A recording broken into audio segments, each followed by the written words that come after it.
નમસ્કાર દર્શક મિત્રો, હું શીતલ મહેતા. ન્યૂઝ ઓફ કચ્છમાં આપનું સ્વાગત છે. જોઈએ આજના સમાચાર. કચ્છ જિલ્લામાં ICDS વિભાગ દ્વારા ચલાવાતી આંગણવાડીઓ દ્વારા 1 લાખથી વધુ લાભાર્થીઓ, જેમાં બાળકો, સગર્ભા બહેનો, ધાત્રી બહેનો વગેરે માટે કાર્ય કરાય છે. 2 કર્મચારીઓથી એક આંગણવાડીનું સંચાલન થાય છે. કાર્યકર બહેનને 10,000 પગાર હોય છે અને હેલ્પર બહેનને 5,000 પગાર હોય છે. 2116 આંગણવાડીઓ ચલાવાય છે. આંગણવાડીમાં બાળકોને સવારનો નાસ્તો અને બપોરે પૂરક પોષણ ફૂડ અપાય છે. અઠવાડિયામાં 2 દિવસ ફ્રૂટ અપાય છે. કચ્છમાં 5,000 કુપોષિત બાળકો છે.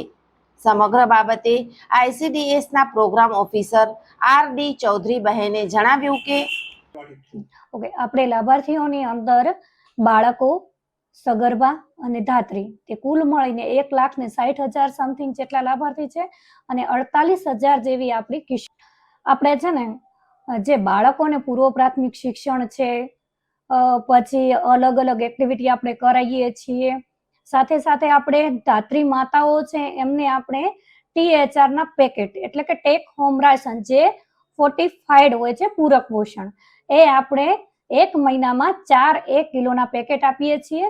અને સાથે સાથે આપણે કિશોરીઓને જે આપણી નોંધાયેલી હોય છે, આપણે આંગણવાડી કેન્દ્રમાં સગર્ભા ધાત્રી કે કિશોરીઓ એમને નોંધણી કરાવવી પડે છે, તો એમને આપણે ચોથા મંગળવારના દિવસે ઉજવણી કરી એમને 4 પૂર્ણ શક્તિના પેકેટ અને સાથે સાથે આપણે એમને 1 દિવસ અલગ અલગ કાયદા કાનૂની સેવા છે, ITI ની છે, કોઈ NGO દ્વારા એમ અવેરનેસના પ્રોગ્રામ કરીએ છીએ. આપણી જે પ્રેગ્નેન્ટ મહિલા હોય છે એને જ્યારે નોંધણી કરાવે છે ત્યારથી આપણે એને ટેક હોમ રાશન માતૃશક્તિ પ્રોવાઈડ કરીએ છીએ, જે 1 મહિનામાં 4 પેકેટ આપવામાં આવે છે. એમને આપણે સાથે સાથે એમનું આરોગ્ય ચકાસણી મમતા દિવસના દિવસે કરવામાં આવે છે. આંગણવાડી કેન્દ્ર દ્વારા એની વજન ઊંચાઈને એ નાપણી પણ કરવામાં આવે છે, એટલે એમનું ગોટ મોનિટરિંગ જળવાઈ રહે. અને આપણે જે એવી માતાઓ છે કે જેના ટૂંક સમયમાં ડિલિવરી પણ છે, એની આપણી કાર્યકર બહેન દ્વારા ગૃહ મુલાકાત પણ કરવામાં આવે છે. ખાસ કરીને આપણે બાળકોના આરોગ્યની વાત કરીએ તો એ કઈ રીતે આપણે સંભાળ રાખી રહ્યા? હવે બાળકોને આરોગ્યની રીતના કહીએ તો આપણે 0 થી 6 મહિનાના તો ખાલી આપણા એ માતાના ધાવણ ઉપર નિર્ભર હોય છે.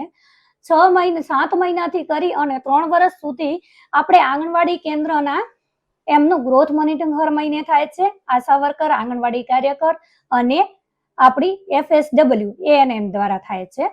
અને એની અંદર આપણે જો 7 માસથી 3 વર્ષનું બાળક હશે તો આપણે 7 પેકેટ 500 ગ્રામના જે પ્રોટીન કેલેરી યુક્ત હોય છે એમને આપણે એમના ઘરે પ્રોવાઈડ કરીએ છીએ.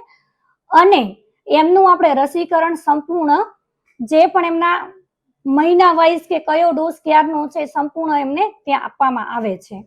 હજી ખાસ કરીને કે બાળકોને કઈ રીતે ફૂડ આપવામાં આવે છે, કેટલી વખત આપવામાં આવે છે?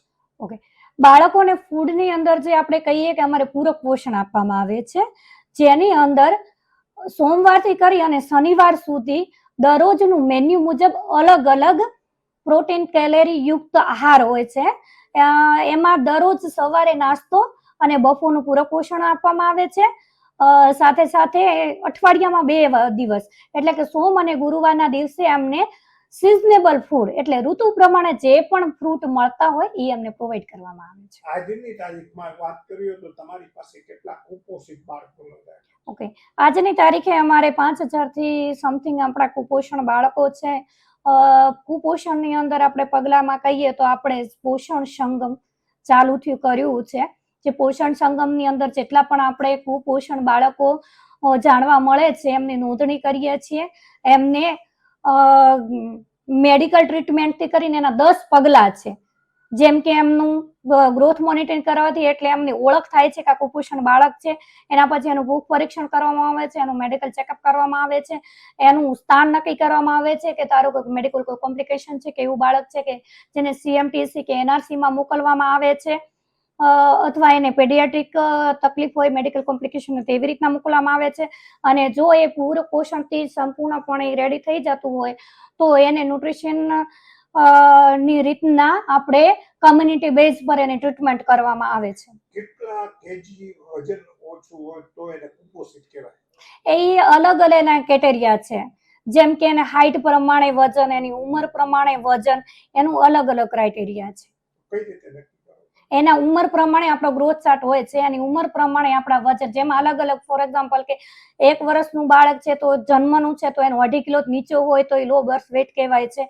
એવી રીતના એના અલગ અલગ ઉંમર પ્રમાણે ક્રાઇટેરિયા છે કે તમારે કેટલી ઉંમર પ્રમાણે કેટલું વજન હોવું જોઈએ, કેટલી હાઈટ હોવી જોઈએ, એમનું અલગ અલગ છે. અને સાથે સાથે આપણે અત્યારે કુપોષણની વાત કરીએ તો આપણે 50% જેટલું કુપોષણ આ 3 પોષણ સંગમની બેચ કરવાથી આપણે એમનું પોષણમાં લાવી શક્યા છીએ. અને અત્યારે એ આપણું ઓન ગોઈંગ ચાલુ છે. ખાસ કરીને શું અપીલ કરશો ધાત્રી માતાઓને અને આંગણવાડીના બાળકો? ધાત્રી માતાઓને ખાસ કરીને આપણે એ અપીલ કરશું કે એમને જ્યારે પણ સગર્ભા હોય છે ત્યારે સમયસર આંગણવાડી કેન્દ્રોની અંદર નોંધણી કરાવે. અને બીજી વસ્તુ એ કે એમના આધાર કાર્ડ જે એમના ઈ કેવાયસી કે ન કરેલા હોય તો આપણે ICDS ની પોતાની કીટ છે બાળકોને આધાર કાર્ડ કાઢવા માટે. અને આપણી ધાત્રી માતા કે આપણા જ લાભાર્થી હોય તો એના બાયોમેટ્રીને એ અપડેટ પણ કરાવવામાં આવે છે. અને બાળકોને આપણા તદ્દન ફ્રીમાં આંગણવાડી કેન્દ્રની અંદર અથવા તો ICDS કચેરી જે પણ હોય ત્યાં આગળ આપણે નવા નીકાળી આપીએ છીએ. પણ એના જન્મના જે પ્રમાણપત્ર છે એ નિયત નમૂનામાં સરકારશ્રી દ્વારા કરાવેલા આવે છે એના પ્રમાણે હોવું જોઈએ. સાથે સાથે આપણે જે અત્યારે શાળા પ્રવેશ ઉત્સવનું કહી રહ્યા છો એની અંદર આપણે આંગણવાડી પ્રવેશ પણ છે. એની અંદર આપણે મે મહિનાની સાપેક્ષમાં આપણે અત્યારે 7,500 જેવા નવા બાળકોને આપણી કાર્યકર બેન CDPO શ્રી દ્વારા અને સુપરવાઇઝર શ્રી દ્વારા અલગ અલગ વિસ્તારમાં, ઝુંપડપટ્ટી વિસ્તારમાં અને અલગ અલગ જેટલી આપણી ICDS સેવાઓ નું એમને એમના માતા પિતાને કાઉન્સેલિંગ કરીને 7,500 જેટલા બાળકોને આપણે નવી નોંધણી કરી છે. આમ સમગ્ર કચ્છમાં ICDS હેઠળ 48,000 જેટલી 15 થી 18 વર્ષની દીકરીઓને પણ સ્વચ્છતાથી કરીને અનેક માર્ગદર્શન અપાય છે. આ હતા આજના સમાચાર. આવતીકાલે ફરી મળીશું. ત્યાં સુધી મને રજા આપશો. નમસ્કાર.